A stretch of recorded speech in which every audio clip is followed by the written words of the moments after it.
Have you ever felt stuck in a game where your pieces just have nowhere to go? The best players don't just develop their pieces, they also restrict their opponent's pieces. Today, we'll see how Carlsen and Gukesh use this concept to dominate their opponents. So, let's dive in.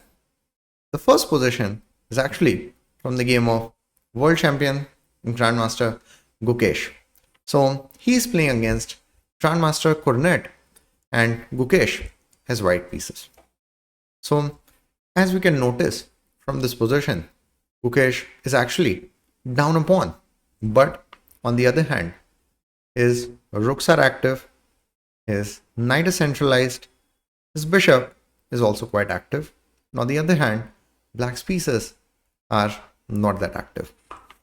So, black is actually trying to exchange the centralized knight of Gukesh to reduce some pressure that Gukesh is putting on the opponent.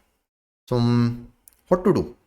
A really natural move seems to be, alright, let's just play bishop takes c6 and then the centralized knight that is on the outpost square will remain and then white can try to put the pressure. Yes, that's a natural move. But Gukesh just did not want his piece to remain active, his piece to remain in the center. He wanted to restrict the activity of black. He wanted to restrict the pieces of black. And for that reason, he played the move knight takes c6. It seems like a strange move at first, that he's actually exchanging the most active piece of his, the centralized knight. But as we will see later, he has a very specific set of reasons to do that. So the opponent replied with bishop takes c6. Black is happy. The knights have been exchanged. Gukesh's active knight, Gukesh himself actually initiated the exchange. And now he's looking forward to exchange of all of these pieces and he will remain up a pawn. Gukesh did not exchange the knights to do that. He had a very lethal idea behind that. And that idea was queen e5, centralizing the queen. Now at first it seems like, wait, what? He's down a pawn and he's exchanging the queens in this position. But if the queens are exchanged, queen takes e5, f takes e5, then black loses material because either the bishop will be lost or if the bishop moves, then the rook. So black cannot exchange the queens. So the only move for black to not lose the material immediately is actually to play queen d7. And then this is what black played. But now if you look at the position closely, you will notice that black's pieces cannot move. If the bishop moves, this rook will go. If this rook moves, this bishop will go. If this rook moves, the bishop will go. The queen can only move queen e8, queen d7. But black is just stuck. And this is exactly what Gukesh was looking for, restricting opponent's pieces. Now, he cannot play bishop takes c6, rook takes c3, rook takes c6, queen takes b5, because the problem is that there is rook takes e2, queen takes d7, rook c1 check, and black is actually getting dangerous activity. So, but Gukesh was not in a rush. He was not like, oh, I should get the pawn back immediately. He's happy with black's restricted pieces. So he played h4. He's slowly trying to increase the pressure on the king side. And black actually immediately blundered and the game got over pretty soon. So black in this position played king f7. So Gukesh got alert. He recognized king is on g8, not on g8 and it is on f7. So he played bishop takes c6 here. Wait, a move early, it was not working. What changed? The king's position changed. Rook takes c6, queen takes b5. Earlier, the king was on g8. So queen takes d7 was not coming with a check. That's what the difference is. So in this position, Gukesh played queen takes b5. And the material loss for black is inevitable because even if rook c7, then just queen d7 check and the rook will go. So black resigned. Now, in this position, if black had played king h8 just waiting, Gukesh, so now we cannot play, of course, bishop c6, queen b5 idea because queen takes d7 doesn't come with a check. But he would not be in a rush. He can simply play rook c5, then just h5, bishop f3, king f2, g4. He has all the time in the world to create activity on the other side, on the king side as well.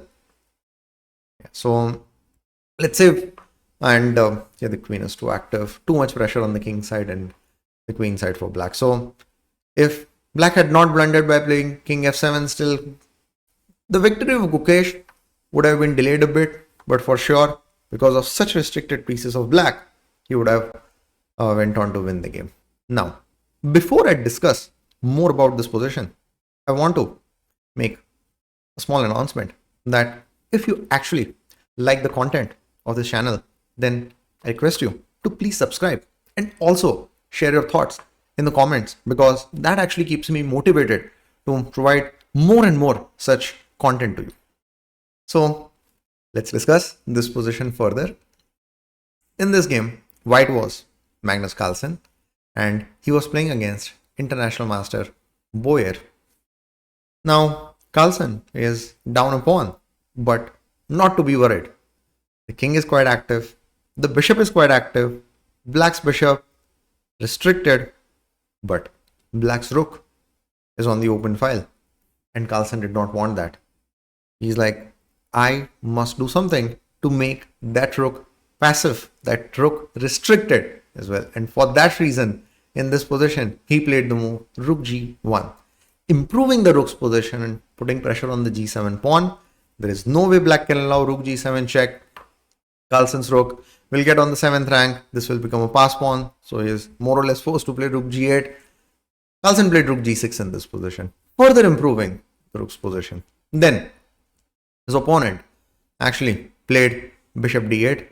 So in this position, Carlsen further improved the king's position, king d5, and then later on he went on to win the game. But this was a quick time control game, so there were some ups and downs, but Carlsen eventually emerged as a winner.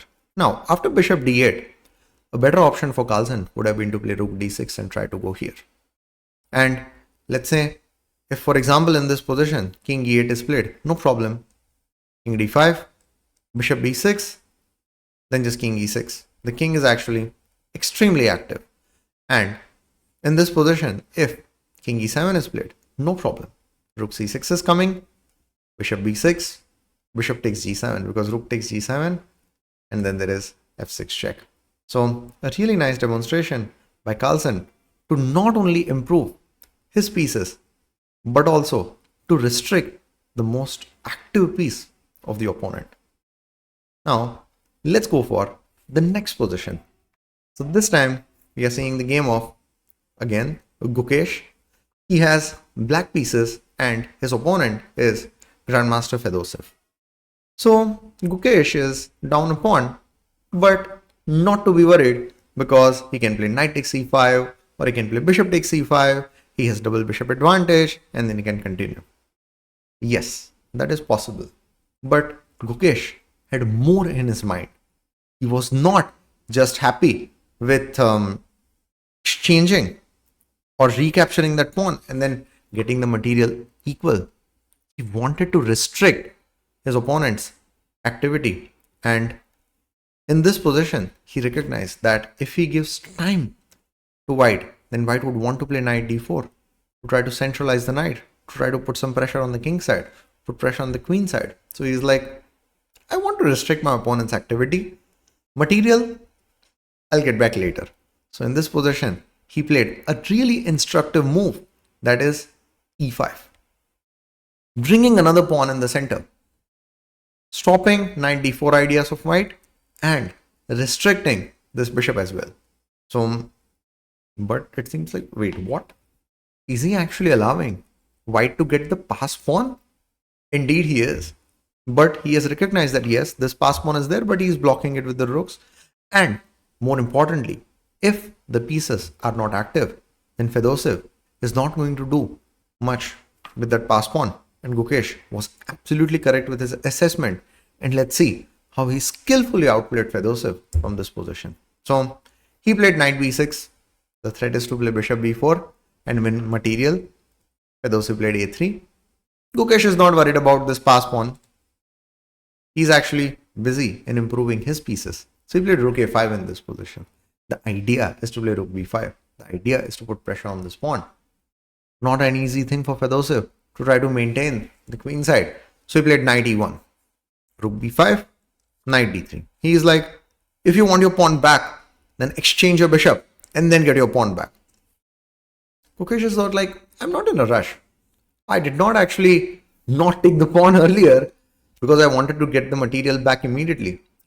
Pressure is more important for me. So he continues with the relentless pressure. He played d4 here. Now making use of the pawns as well. He takes e4, he takes d4, rook c2. The rook shifts on the e file.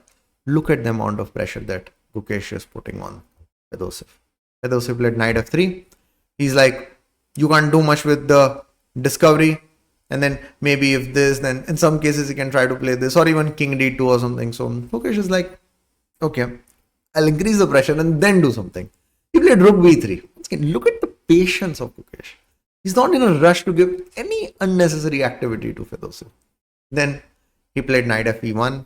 Now Gukesh played bishop b4. Then bishop e1. Then bishop c2. Then d3. The b2 will also soon fall. And later on, Gukesh won. What a convincing game actually. So first, he sacrificed the pawn to restrict Fedoseev's pieces. That e5 was a really instructive move. He's not getting the pawn back. He's like, I will restrict your pieces. And then he allows white to get the pass pawn. But because of the pressure through the center, because of the pressure of those double bishops, because of the pressure of the rooks, he actually outplayed Fedoseev in a really convincing manner. Thanks everyone for watching the video, and I'll see you next time.